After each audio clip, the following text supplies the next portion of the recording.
Hi అండి. అందరికీ నమస్కారం. Welcome to my channel. ఈ వీడియోలో సీఎంని కలిసిన ఉద్యోగ పెన్షనర్ల సంఘాలు కీలక డిమాండ్లకు హామీ. దీనికి సంబంధించిన పూర్తి వివరాలైతే వీడియోలో తెలుసుకుందాము. వీడియోని అయితే ఎక్కడ గాని స్కిప్ చేయకుండా ఎండ్ వరకు చూసేయండి. అప్పుడే ఇన్ఫర్మేషన్ పూర్తిగా అర్థమవుతుంది. అలాగే వీడియో చూస్తున్న ప్రతి ఒక్కరు వీడియోకైతే లైక్ చేయండి ఫ్రెండ్స్. ఈ వీడియోని తోటి ఉద్యోగ పెన్షన్ మిత్రులతో షేర్ చేయండి. కొత్తగా మన ఛానల్‌ని చూస్తున్నవారు ఇంకా ఎవరైనా సబ్స్క్రైబ్ చేసుకోకుంటే వెంటనే మన ఛానల్‌ని సబ్స్క్రైబ్ చేసుకోండి. దీని ద్వారా నేను చేసే లేటెస్ట్ వీడియోస్ అన్నీ మీ వరకు రీచ్ అవుతాయి. ఇక ఆలస్యం చేయకుండా వివరాల్లోకైతే వెళ్ళిపోదాము. ఫ్రెండ్స్, ఇక విషయానికి వచ్చినట్లయితే రాష్ట్రంలో దాదాపుగా 10,00,000కు పైగా ఉన్న ఉద్యోగ ఉపాధ్యాయ పెన్షనర్లు అనేక సంవత్సరాలుగా వారి సమస్యలు పరిష్కారం కాకుండా పేరుకుపోతున్నాయి. దీనికి ప్రధాన కారణం ఉద్యోగ సంఘాల మధ్య ఐక్యత లేకపోవడం మరియు వాటి విభజన. గతంలో 2009కి ముందు ఉద్యోగ సంఘాలు తమ సమస్యల పరిష్కారం కోసం కలిసికట్టుగా ఉద్యమించేవి. ఆ సమయంలో ప్రభుత్వం కూడా సత్వరమే స్పందించి సమస్యలను పరిష్కరించేది. కానీ ఇప్పుడు ఆ పరిస్థితి లేదు. ఉద్యోగ సంఘాల సంఖ్య పెరిగి వాటి బలహీనపడింది. ప్రభుత్వం వద్దకు ఒకే విధమైన డిమాండ్లు వెళ్ళకపోవడం సమస్యల పరిష్కారానికి ఆలస్యమవుతోంది. ఐక్యత ఆవశ్యకత.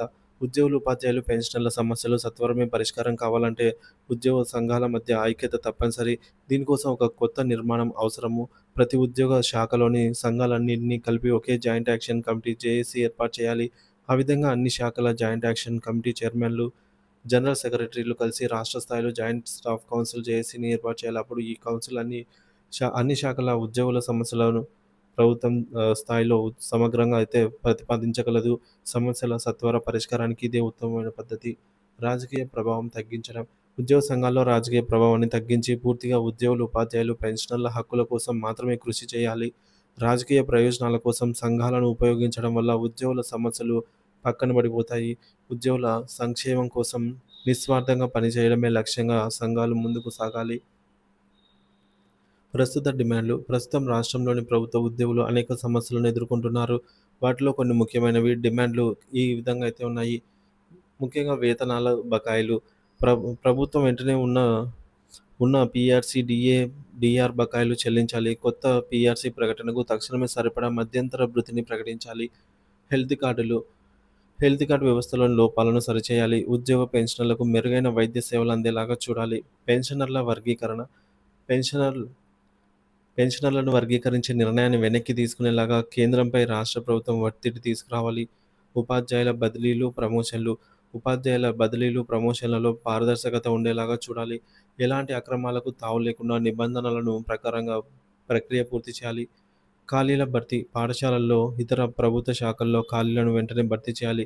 దీనివల్ల పనిభారం తగ్గడంతో పాటు నిరుద్యోగులకు ఉపాధి అవకాశాలు లభిస్తాయి. వేతన అసమానతలు. గతంలో ఉన్నటువంటి వేతన అసమానతలను తొలగించాలి. ఒకే పనికి ఒకే వేతనం అనే సూత్రాన్ని అమలు చేయాలి. కాంట్రాక్ట్ అవుట్‌సోర్సింగ్ ఉద్యోగుల క్రమబద్ధీకరణ. కాంట్రాక్ట్ మరియు అవుట్‌సోర్సింగ్ ఉద్యోగులను రెగ్యులరైజ్ చేయాలి. వారికి ఉద్యోగ భద్రత కల్పించాలి. పాత పెన్షన్ విధానం ఓపీఎస్. పాత పెన్షన్ విధానాన్ని ప్రభుత్వం కొనసాగించాలని ఉద్యోగులు కోరుతున్నారు. నూతన పెన్షన్ విధానం ఎన్‌పీఎస్‌తో పోలిస్తే పాత పెన్షన్ విధానం ఉద్యోగులకు ఎక్కువ ప్రయోజనాలను అందిస్తుంది. ఈ డిమాండ్లను నెరవేర్చాలంటే ఉద్యోగులు, ఉపాధ్యాయులు, పెన్షనర్లు అందరూ కలిసికట్టుగా కృషి చేయాలి.